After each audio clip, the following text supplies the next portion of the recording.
Bismillah ar-Rahman ar-Rahim. Assalamu alaikum. We are going to do the 16th episode of the summary of the Quran, and we will cover Surah Al-Mu'minun and Surah An-Nur, Surahs 23 and 24 respectively. Surah Al-Mu'minun is a Meccan surah and Surah An-Nur is a Madinan surah. These are the last two surahs of the third group of surahs. We already covered Surah Al-Hajj, which is the partner surah of Surah Al-Mu'minun.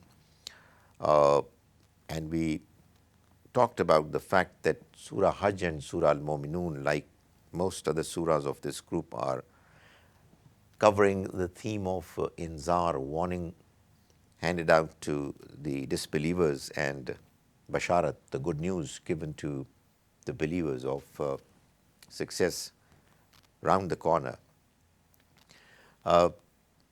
In Surah Hajj, the warning was given to the people of Quraysh with regard to their status as custodians of the house of God.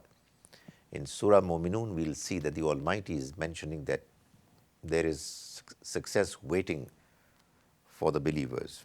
So we start with the first 11 verses. A'udhu billahi minash shaitanir rajim. Bismillahir rahmanir rahim. Qad aflahal mu'minun. The believers have the good news. Give them the good news of inheritance of the paradise. That's where the surah begins from. So it's a surah of good news right from the beginning. And goes on to say, these are the ones, allazina hum fi salatihim khashi'un. Good news for them as a reward for being humbly submissive in their prayers, for staying away from involvement in frivolous matters, for paying zakat regularly, for guarding their private parts from indulging in what is prohibited, for fulfilling their promises and trusts, and for carefully maintaining their prayers. These are the good people, the believers, who are going to get the good news of the paradise, and they have already gotten the news, and they will get the result very soon. We move on to verses 33 to 38 of this surah, and what we find is a very interesting mention, which we do find elsewhere in the Quran too. The Almighty at times talks about the narrative of the disbelievers, the way they would forcefully put across their point of view. Every ideology, every narrative has some followers. And people who have a misleading narrative, they take pains to present their point of view so forcefully to their followers that they are not able to look at anything different, look at the alternatives. What the Quran has done is, it's a remarkable way that the Almighty has asked us to look for the truth, that at times He presents the point of view of the disbelievers, the enemies of God's message, so forcefully, honestly and forcefully, the way they would like it to be presented, and does not respond to their criticism, their claims against the Quran and its message. And at times one wonders as to why God does so. And the response that comes to one's mind is that the Almighty would want questions to come to our minds. He would like us to come to the Quran with doubts, so that the Quran removes those doubts, responds to those questions. Unless you are genuinely thirsty, you will not value water. Unless you are hungry, why would you take food the way it deserves to be taken? It's a blessing of the Almighty. It seems that it's a similar case with guidance as well. If you're not genuinely, desperately looking for guidance, then when guidance would come to you, you'll not value it as properly as the one who was in desperate search for it and then got it. So look at what the Almighty has done. He has presented the point of view of the disbelievers quite as forcefully as they would have done themselves, probably even more, and then left to the reader to decide as to whether what they're saying makes sense or not. Most certainly the Quran responds to these claims, these criticisms elsewhere, but at the end of this description, we do not find any response. The Almighty says that this is what the disbelievers say, Ma haza illa basharum mithlukum. He, the messenger, is just like a human like you. Ya'kulu mimma ta'kulun minhu wa yashrabu mimma tashrabun. He eats what you eat and he drinks what you drink. So how can he claim that he is from God? How is it different? How is he any different from us? And then it goes on to say that they would say, وَلَئِنْ أَطَعْتُمْ بَشَرًا مِثْلَكُمْ إِنَّكُمْ إِذًا لَخَاسِرُونَ. And if you are going to follow a human like you, then you are going to be the losers. So don't be fooled. And they would say, أَيَعِدُكُمْ أَنَّكُمْ إِذَا مِتْتُمْ وَكُنْتُمْ تُرَابًا أَنَّكُمْ مُخْرَجُونَ تُرَابًا وَعِظَامًا أَنَّكُمْ مُخْرَجُونَ.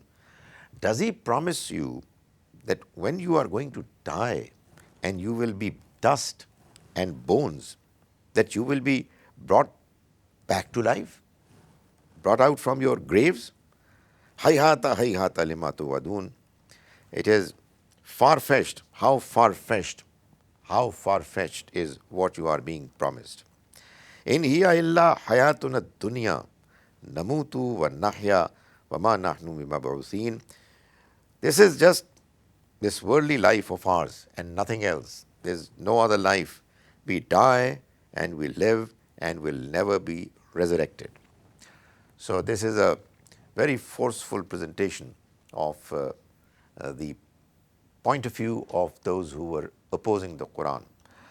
The lesson is that when we are dealing with people who have a different point of view, let's not present their point of view in a way that it looks weak and we do injustice with it. Let's understand and present it properly and forcefully, the way they are presenting, and then find out what is wrong with it. Or else what we are doing is not fair. We are being intellectually not honest. We move on to verses 115 to 118, wherein the Almighty is mentioning the same important subject as we have already seen covered in Surah Al-Anbiya, which is the 21st Surah. The Almighty says, أَفَحَسِبْتُمْ أَنَّمَا خَلَقْنَاكُمْ عَبَثًا. Do you think that we have created you for no reason, in vain? وَأَنَّكُمْ إِلَيْنَا لَا يُرْجَعُونَ. وَأَنَّكُمْ إِلَيْنَا لَا تُرْجَعُونَ. And that towards us you are not going to return. فَتَعَالَى اللَّهُ الْمَلِكُ الْحَقِّ. So exalted is God, the true sovereign. La ilaha illahu. There is no deity except Him. Rabbul Arshil Kareem. He is the Lord of the noble throne. So the Almighty is clarifying yet again that this life is a purposeful life, and there is no chance that we could have done something as purposeless, absurd as creating creatures like humans without any ultimate purpose. So later on in the surah, the criticism that I mentioned earlier was addressed and responded to. Then we move on to Surah An-Nur, which is the only one Madanan surah of the third group of surahs. After 14 surahs, we come to this last Madanan surah. It's unique It has no partner. And when we read this surah, we find that the struggle that the believers undertook under the leadership of the Prophet, may God's mercy be on him, the Almighty is telling these believers that it's going to lead you to success in the way that they're going to be the rulers of this land. And for that purpose, they need to be purified. So this is one of the two subjects of the Medinan surahs, purification and cleansing, moral and spiritual excellence. And then there is the ultimate punishment inflicted upon the enemy. So this surah belongs to the stage when the believers were being purified, cleansed, and elevated morally and spiritually. And this, the Quran tells us time and again, was a prerequisite for the ultimate punishment to be inflicted, because it was to be inflicted through the hands of the believers, and the believers had to be up to the level of expectation that the Almighty had from them. So the Muslim society was being cleansed, and the hypocrites that were there within their ranks were also to be removed from their company. So we begin the surah. The first 4 verses, they say, Suratun anzalnaha wa faradnaha wa anzalna fiha ayatim bayyinat la'allakum tazakkarun. It's a great surah which we have revealed, and we have made its injunctions binding, and we have revealed in it very clear messages so that you remember. So right from the beginning, the reader is being mentally prepared that he's reading an important part of the Quranic message. The first thing that this surah mentions is a woman or a man found guilty of extramarital sex, zina, az-zaniyatu waz-zani, lash each of them with 100 lashes. Fajlidu kulla wahidin minhuma miyata jalda. And let not pity for them keep you away from executing God's religion. If you believe in God and the last day, and let a group of believers witness their punishment. This requirement of some believers being present at the time a punishment is executed is mentioned about no other punishment. This is the only punishment wherein the Almighty has specifically mentioned that there should be a group of believing men and women present while it is being executed. And the reason is that there could always be a tendency among some people that it's not a big crime for people to indulge in extramarital sex. So why should we be so strict about it? The Almighty knew that this weakness is there. He knows that Satan is going to incline people to have sympathy for those who were found guilty of zina, and they were thus being punished. So in order to remove this incorrect understanding, inclination, the Almighty made it imperative that if you want to have a society which is clean, you must know most clearly that extramarital sex is out of the question, and whoever is doing it is filthy, and he or she cannot be a part of the society. In fact, what you find very noticeable is that there is the mention of Zania, the lady who is involved in it first, and then the Zani, because it's not possible that this crime be committed without the consent of the lady. If her consent is not there, then it would be a rape and not the simple act of zina, fornication or adultery. We move on to verses 11 and 12, wherein God is mentioning regarding his guidance, his message regarding a slanderous charge, ifk, that was made against a wife of the Prophet. The Almighty doesn't mention who she was, but does mention very clearly that there was something very serious that happened in the society of Medina. There were hypocrites who tried to create a mountain out of nothing, and some otherwise well-meaning believers, companions, also got involved in the flow of this slanderous charge that people were talking of very casually. The Almighty says, Inna allazina ja'u bil ifk. Indeed, those who came with a slanderous charge, usbatum minkum, they are a group amongst you. La tahsabuhu sharran lakum. Don't consider it bad for you. Bal huwa khairul lakum. Instead, it was good for you. That is, such incidents, although seem to be very unpleasant, yet the fact is that because the society of the believers was going through a process of cleansing, such incidents had to take place for the society to be cleansed, to be guided, to be informed about what are the right ways and what are the wrong ones, and how to get rid of those people who are involved in such evil acts. لِكُلِّ امْرِئٍ مِّنْهُمْ مَكْتَسَبَ مِنَ الْإِثْمِ. For each person who committed sin among them, there would be a burden in his record. وَالَّذِي تَوَلَّى كِبْرَهُ مِنْهُمْ لَهُ عَذَابٌ عَظِيمٌ.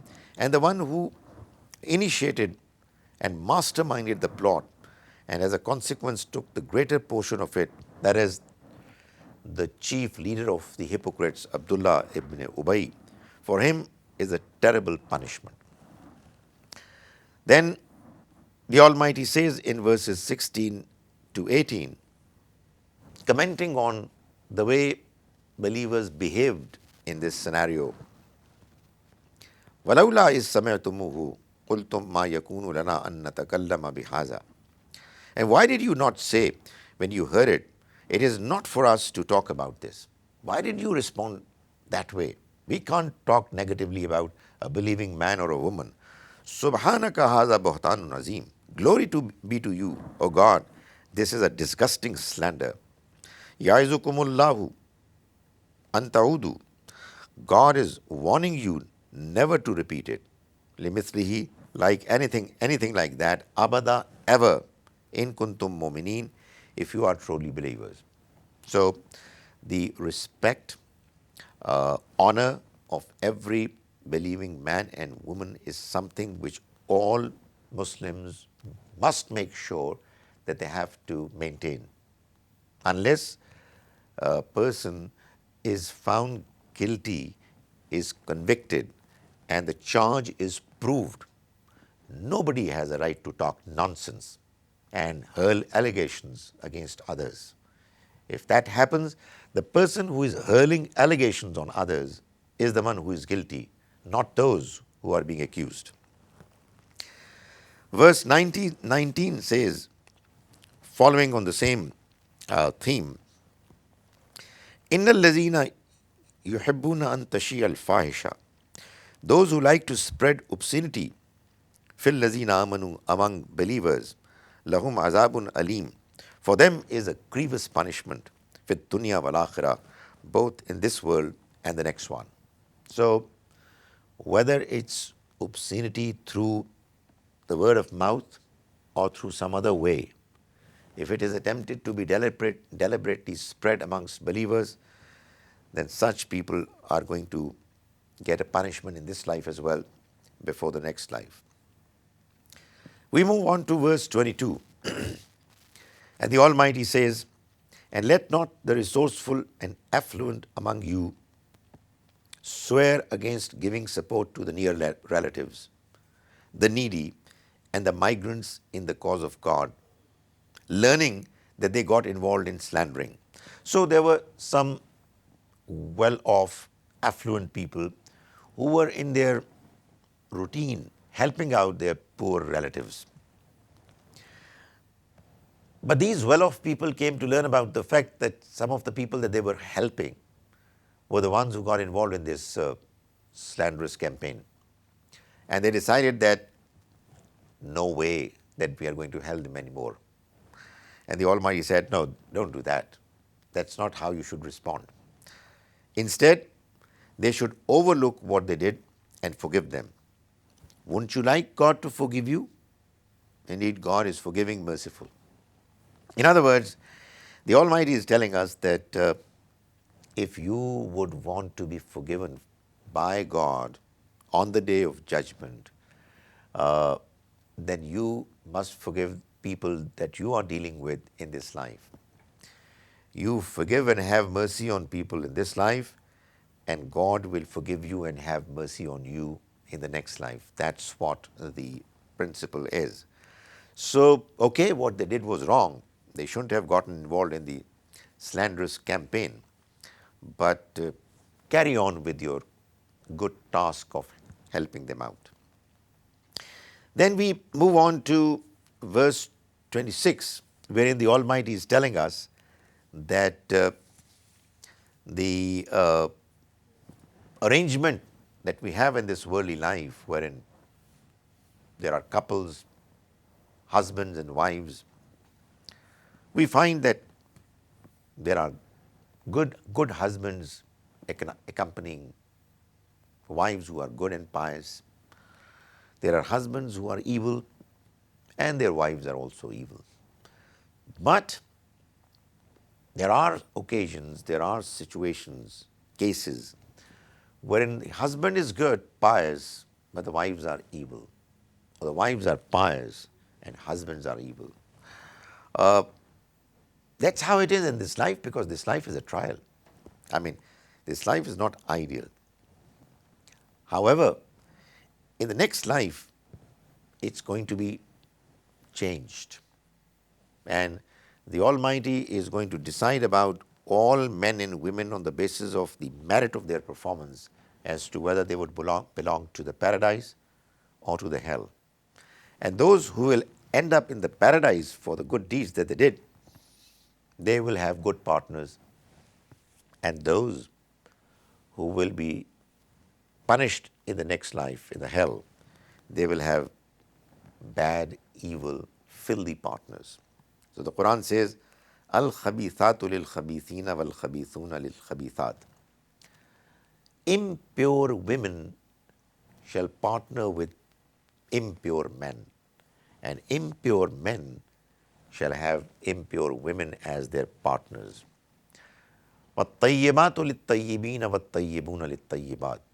And pure women are going to partner with pure men, and pure men will have pure women as their partners. The partnership in this life, which was not really compatible, where the two individuals were living together even though one was evil and the other was good, that's going to finish, and they're going to disassociate themselves from each other. Unfortunately, this verse somehow has been incorrectly understood by some people to mean that this is what's happening in this life. No, it's not happening in this life. In this life, according to the Quran, we know, for instance, that such pious, noble people like Nuh and Lut alayhi salam, Noah and Lot, their wives were not good, and therefore they will end up in the hellfire. While as evil a person as Pharaoh had an excellent wife and very pious lady who is going to end up in the paradise. We move on to verses 30 and 31, and we find that the Almighty is talking about certain etiquette which need to be followed by believers while men and women are interacting with each other. These instructions can be given the title of etiquette of gender interaction. And the way these instructions have been positioned in this particular surah chapter is suggesting that it's like you want to avoid a disaster, and for that you are taking preventive measures. Like, for instance, in today's modern world, we know that there are vehicles which ply on the roads, and we all would want to reach our destinations in quick time. However, there is a danger then when a large number of vehicles are going to be there simultaneously on the roads. At times, the traffic would choke, there would be accidents, injuries, or worse still, deaths. In order to avoid this evil, humans have been able to come up with what we call traffic rules, traffic laws. So we are very particular about the way we drive. We fasten our seat belts. We cannot go beyond a certain speed limit. We use our indicators. We are particular about the lanes, etc. We respect the traffic lights and so on. It seems that there is a similar principle applied by the Almighty in the case of the accident of zina. Because while we interact with each other, and interaction is obviously necessary, like plying vehicles on the roads is essential, yet there are dangers, and therefore, like in the case of traffic rules, there are certain rules that the Almighty has required both believing men and women to follow in order for them to be saved from the embarrassment of that ultimate accident called zina. So the Almighty says, قُلْ لِلْمُؤْمِنِينَ يَغُضُّوا مِنْ أَبْصَارِهِمْ وَيَحْفَظُوا فُرُوجَهُمْ. Tell believing men to keep their gazes clean and guard their private parts. That is, when they are interacting with other people, including women, they should be careful about the way they look at others. Their gaze has to be clean, pure. The gaze of somebody who is a noble person. Even if you were to look at them, you should look at them in a way that you are a gentle, pious, noble person. There's nothing evil in your eyes. And he's also instructing men to guard their private parts. In other words, to be dressed up in a way that is not revealing, and also to not have any evil intentions in mind. The same instructions are given by the Almighty to women as well. They too have been asked to be careful about their gazes and to cover their private parts properly. But they have also been asked, because they are ladies who are inclined, interested in embellishing themselves, that if they have embellished themselves either through jewelry or makeup, then they must cover all parts of their body that have been embellished, except what are apparent. Face, hands and feet are an exception, but for the rest of the body, if these parts have been embellished, then they must be covered. So this is what the Almighty says, and He keeps saying that He knows what you do and how you behave. So it's important that they make sure that they are being quite as careful as the occasion when they are interacting with each other, the occasion demands. Then we move on to an important verse, verse 33 of the surah, wherein the Almighty says, وَالَّذِينَ يَبْتَغُونَ الْكِتَابَ فَكَاتِبُوهُمْ. وَالَّذِينَ يَبْتَغُونَ الْكِتَابَ. That's the starting point. Those people, that is, those slaves and slave girls who approach you to be freed, emancipated, and they want you to involve yourself with them in a contract wherein you decide a price tag for them. They had prices. That's unfortunate, but that's what the truth is. You decide for a value, a price of them, and free them, writing a contract wherein you decide that the man or a woman who was a slave or a slave girl, when he or she is going to be freed, the person will be bound to give the amount of the price that was attached to him or her to the owner. And it would obviously be done in installments. It had to be made easy. But the Almighty says, "Fakatimuhum." If that demand comes from a slave or a slave girl, then you must write it down. And he says that believers, the rest of the community, must contribute in freeing slaves and slave girls by helping them out in returning the amount or giving the amount to the owner. So the Almighty says, "Va'atuhum mimma lillahi allazi atakum," and you give to them the wealth that the Almighty has given to you, so that they are freed. So slavery was not a part of the system of Islam. When the Almighty revealed His message, there were slaves and slave girls. It was a problem that was there in the society. The Almighty helped in gradually enabling the society to get rid of it, or He guided the society to get rid of this problem, this curse, by going through certain steps. And the last of these steps was this particular verse, which declared that all slaves and slave girls have a right to get themselves freed by entering into a contract with their masters. The other step that made sure that slavery is going to be eliminated from the Muslim society was mentioned in verse 4 of Surah Muhammad, Surah number 47, wherein the Almighty says that after you've made prisoners of war, then وَإِمَّا مَنَّمْ بَعْدُ فَإِمَّا مَنَّمْ بَعْدُ وَإِمَّا فِدَانٍ. Don't make them slaves. Well, this is what I'm mentioning as an implied expression. But what the Quran says, فَإِمَّا مَنَّمْ بَعْدُ وَإِمَّا فِدَانٍ. Either you free them voluntarily by conferring on them your favor, or fidan, you get fidya, payment for freeing them, but don't keep them as slaves and slave girls. Thereafter, we come to a very well-known verse of the Quran, verse 35, which says, Allahu nuru samawati wal ard. Belief in God is the light of the heavens and the earth.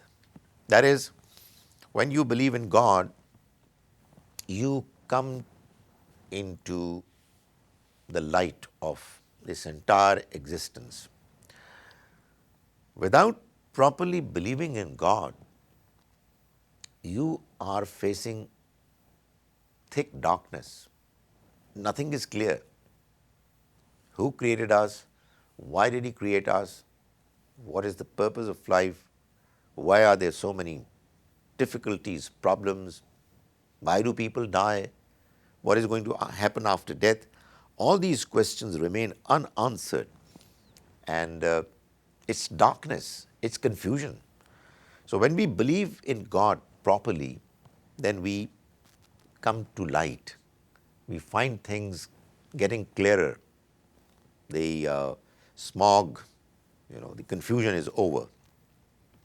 And it goes on to say, God guides towards His light whom He wills. He looks at the intentions, the eagerness of people, whether they want to know the truth or not, and He guides who want to be guided. And he goes on to say later, as for those who are bent upon ignoring this light, their apparently good deeds would be like mirage in a desert, that the thirsty imagines to be water, until when he gets there, he finds it to be nothing. Instead, he finds God there, who pays back what he deserves. He pays him back in full. And God is swift at settling accounts.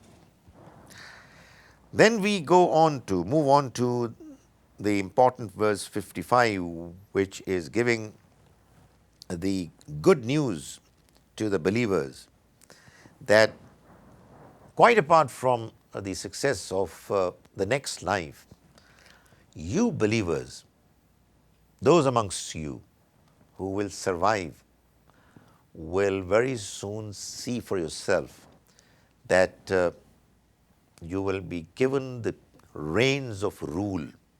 You will have the control of this land as a reward for the good deeds that you've performed after the punishment will have been implemented against the disbelievers. It's mentioned in Surah, in verse 55, God says, God has promised those who believe and practice righteousness among you, that is, among the companions of the Prophet, that He will certainly make them empower the land as He did for those who were before them, and He will for sure establish their religion for them. And He will certainly instill peace following their fear. So He is telling believers, He's promising them, very soon you will be ruling over this land, and because you will get the opportunity, all instructions that the Almighty wants to be implemented in the society are going to be implemented through you. And as a consequence, the period of fear is going to be over, and He's going to instill peace in the society. They will continue to worship me without ascribing partners with me. So the prophecy is that these evil times that you're experiencing because of the disbelievers, they're going to be over, and you will finally have the ultimate victory, which is going to lead to the rule of the Muslims, and the good times are going to come very soon. So, as I've been mentioning, these surahs are talking about consistently warning to the disbelievers on the one hand and the good news to the believers on the other. And this is the ultimate good news for the worldly phase of their existence, that they are going to get the rule which will enable them to exercise the Almighty's will on the society. Finally, we have, towards the end of the surah, certain verses which are the clarifying verses. This has been a pattern in many of the Quranic surahs, wherein the Almighty mentions a certain instruction. The instruction in its mention is very clear, but there are people who are confused. They cannot find the right way of implementing the Almighty's expectations. And then after a certain while, the Almighty comes up with His response as to how the expectation could be implemented, and if there were any confusions, He removes those confusions. So we saw in verses 30 and 31 that the Almighty was asking believers to be careful while dealing with the opposite gender. There were some people who took it too far, and there were some who had some confusions regarding certain matters. So there are three verses which clarify some of those confusions, starting from verse 58. The Almighty says there are durations of privacy when even young kids, slaves, servants and slaves too should seek permission from individuals before entering their rooms. Min qabli salatil fajr, before the Fajr prayer, wahina tadauna thiyabakum, and when you put aside your clothing for rest in the afternoon, wa min ba'di salatil isha, and after the Isha prayer. These are the three occasions of privacy for you. Then the Almighty says in verse 60 that the elderly ladies who have gone past the age when they would hope for getting married, the requirements and expectations from them are not quite as stringent as are from other ladies who are young. And the third clarification comes in verse 61, when the Almighty says that the idea of asking you to be careful about dealing with the opposite gender is not that you should have a social boycott or you separate from yourselves from others and not socialize with them. You can go to all your relatives, you can go and visit your close friends, you can have meals together, you can have meals separately. This is up to you. The important thing is that the instructions are followed properly so that when you are interacting with each other, you are clean and pure in your intentions, in your gazes, and the way you interact with each other. May the Almighty enable us to understand His message properly, and may He enable us to follow it to the best of our abilities.